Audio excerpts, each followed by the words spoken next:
Realizácia projektu výstavba viacúčelového ihriska sa realizuje vďaka finančnej podpore úrady vlády Slovenskej republiky. Dovoľte mi, aby som požiadala primátora mesta Čadca Jozefa Vražela o otvárací príhovor. Nech sa vám páči.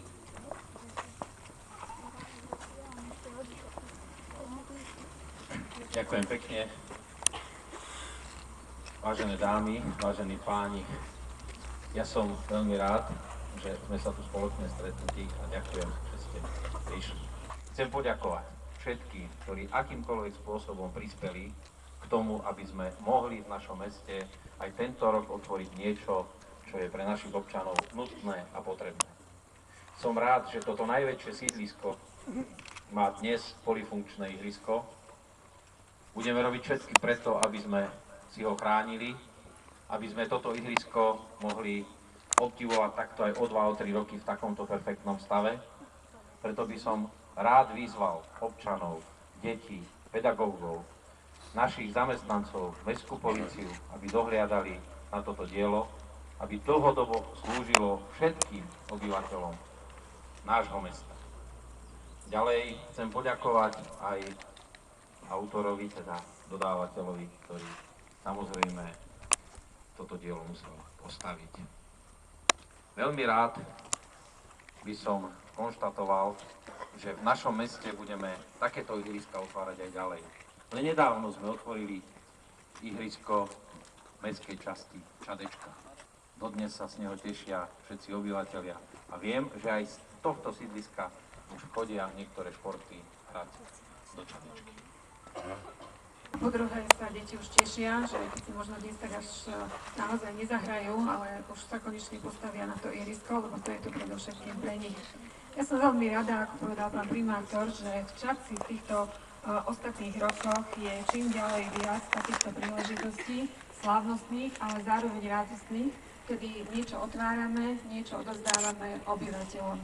Dá sa povedať, že za toto obdobie sa život v Čadci nejakým takým tempom pozitívnym veľmi rozprúdil. Určite všetci budete so mnou súhlasiť.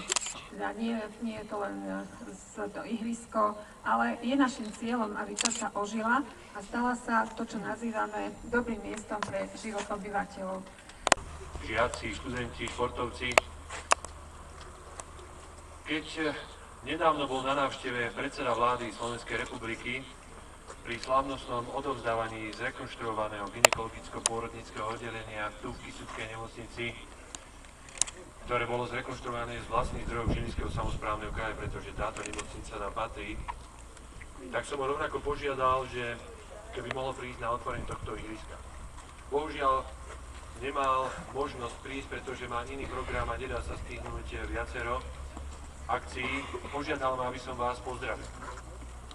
Odozdal pozdrav s tým, že myslí na vás a veľmi rád by prišiel, aby si aj zahral, pretože vždy, keď príde na otvorenie ihriska, tak si aj zahrá futbal.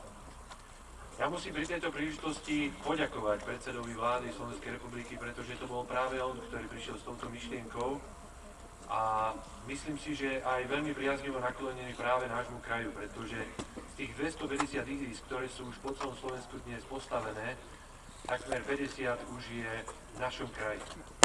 Dovoľte, aby som pri tejto príležitosti práve za to, že aj na Kysuce ide tak veľa takýchto ihrisk, aby som poďakoval tu prítomnému pánovi županovi, ktorý sa všemožne snaží vychádzať, a teraz budem hovoriť aj ako starosta, aj nám starostom a primátorom v ústretí, aby tie obce a mesta, ktoré chcú prispieť a pomôcť vybudovať takéto ihrisko, aby dostali zelenú aj z úradu vlády Slovenskej republiky, aby sa takto mohli budovať naozaj krásne a účelné športové stánky. Takže ja ďakujem všetkým, ktorí toto dielo vytvorili. Ešte raz gratulujem pani riaditeľke. Tu radosť medzi všetkými športovtivými obyvateľmi tohto najväčšieho sídliska v Čadci, od tých najmenších po tých skôr narodených. A táto radosť pramenila z toho, že sa tu dokončovalo toto krásne dielo. V čase, keď vrcholili práce, narastala veľmi nedočkavosť, záujem a chuť už si zahrať na novom povrchu. tejto chvíli môžeme s veľkou radosťou oznámiť všetkým športovcom, že od dnešného dňa si môžu na tomto ihrisku merať svoje síly, športovať a rozumne využívať svoj voľný čas. Dovoľte, aby som aj ja po všetkých tých slávnostných príhovoroch poďakovala všetkým za nás, za rodičov, za učiteľov, za žiakov, ale aj za obyvateľov tohoto sídliska. Poďakovala všetkým, ktorí sa akýmkoľvek spôsobom pričinili o to, že toto pekné ihrisko bolo vybudované tu u nás v škole. Viaciu plochu pani podpredsedníčku Národnej rady Slovenskej republiky Annu Belovskú.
Že je nutnosť, aby sme deti dostali zo školy nie len na ulicu, ale aby sme ich dostali v každom prípade na naše ihriska.